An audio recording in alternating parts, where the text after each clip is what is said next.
साहब साहब साहब मुझे मुझे किस जुर्म की वजह से अंदर बंद किया है? भाई अगवा का केस है, रात को बताया था। भूलने की बीमारी है क्या? चल ऐसे चुता बुला रहे, बाहर आ जा। देखते हैं कितना दम है तुझमें। क्या मतलब? आ जाए, चलें। हाँ भाई, किधर मारकर लाश गायब कर दी तूने? सीधा सीधा बता दे मुझे। लाश? कैसी लाश? अरे वही जैसे तुम अपनी बीवी और बेटी कह रहे हो, जो तुम्हारे घर में थी और अब नहीं। कहां गई वो दोनों? सर नहीं सर, गलतफहमी हो रही है सर। मुझे कुछ नहीं मालूम सर, मैं खुद बहुत परेशान हूँ। जानते हो तुम पर कितने संगीन इल्जामात हैं? सर मेरा यकीन कीजिए, मुझे फंसाया जा रहा है। ओह अच्छा, तो तुम्हें फंसाया जा रहा है और तूने कुछ भी नहीं किया। अरे इतने दिन तक तो तू उस घर की रेकी करता रहा ना, और वो भी तुम्हारे साथ थी। और फिर तुम उनको अपने साथ घर भी तो लेकर गए थे ना, तो कहां गई वहां से?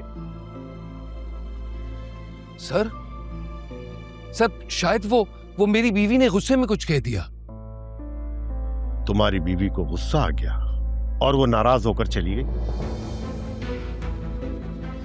और फिर तुम उसे मना कर ले आए और जान से मार दिया, लाश ठिकाने लगा दी। नहीं सर, आप गलत समझ रहे हैं सर। मेरी बीवी तो वैसे ही 20 साल बाद मुझे मिली है। वो मेरी दूसरी बीवी नहीं चाहती है कि मेरी पहली बीवी यहां रहे। शाबाशे, दो बीवियां।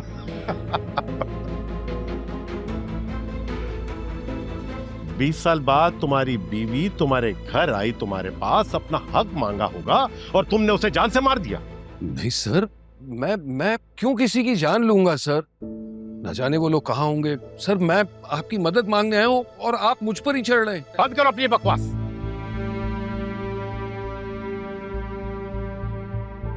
तुम किसी को जानते हो तो उसके वॉलेट चेक करो। ये तुम्हारा सेल फोन है, चेक करो इसका वॉलेट।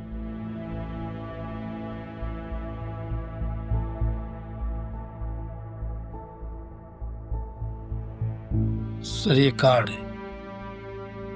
ओहो, अरमान, असिस्टेंट कमिश्नर, इससे तुम्हारे ताल्लुकात हैं क्या? हाँ, ये तो तुम्हारी सेल फोन है ना। लो, इसका स्पीकर ऑन करो और अपने अरमान को कॉल लगाओ। अगर उसने कॉल अटेंड कर ली तो छोड़ दूंगा तुम्हें। जी सर।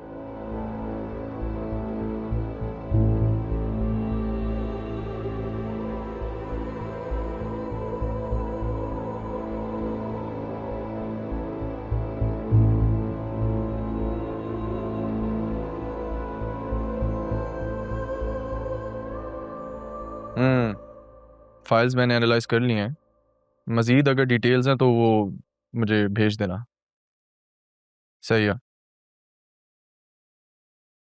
अच्छा लिसन, फ़ोन आ रहा है मुझे। कल शाम की मीटिंग स्केड्यूल करो, ठीक है? I will call you back. आपका मिलाया हुआ नंबर फिलहाल मसरूफ है। बराए मेहरबानी थोड़ी देर बाद कोशिश कीजिए। तुम्हारे अरमान तो आंसुओं में बह गए। अब क्या करोगे? हेलो हेलो अरमान, मैं कबीर बोल रहा हूँ। पुलिस ने मुझे पकड़ लिया है, तारा और राहा के अगवा में। मेरी बात करवाएं जरा। ये ले। जी सर। इनको इज्जत से तमीज से मेरे ऑफिस में लेकर आए फौरन। Okay sir.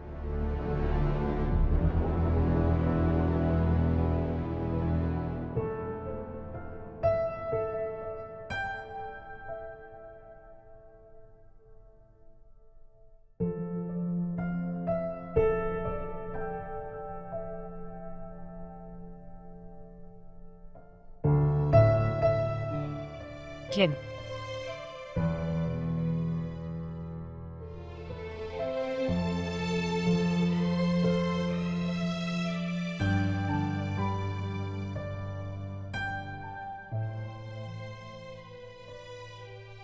ये वही जगह है जहां मैंने जिंदगी के बहुत तकलीफ दे वक्त गुजारा।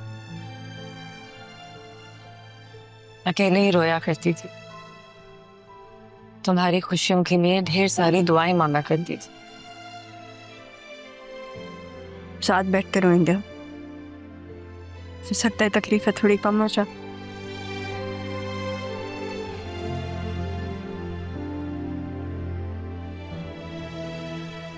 दम बहुत घुटता है यहाँ पे।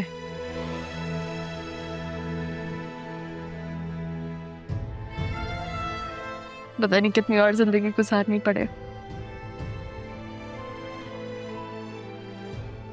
शायद सारी जिंदगी। अल्लाह ना करे तुम्हें ज्यादा वक्त यहाँ पर गुजारना पड़े। तुम्हारे आगे तो तुम्हारी पूरी जिंदगी पड़ी है,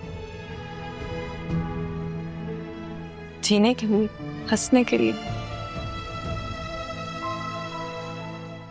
नाना जान सही कहते थे, अल्लाह जब अपने बंदों से कुछ लेता है ना तो उन्हें कुछ देता भी है। जब मेरे पास सब कुछ था तो मेरे पास माँ बाप नहीं थे। आज जब कुछ नहीं है तो मेरी माँ तो है ना।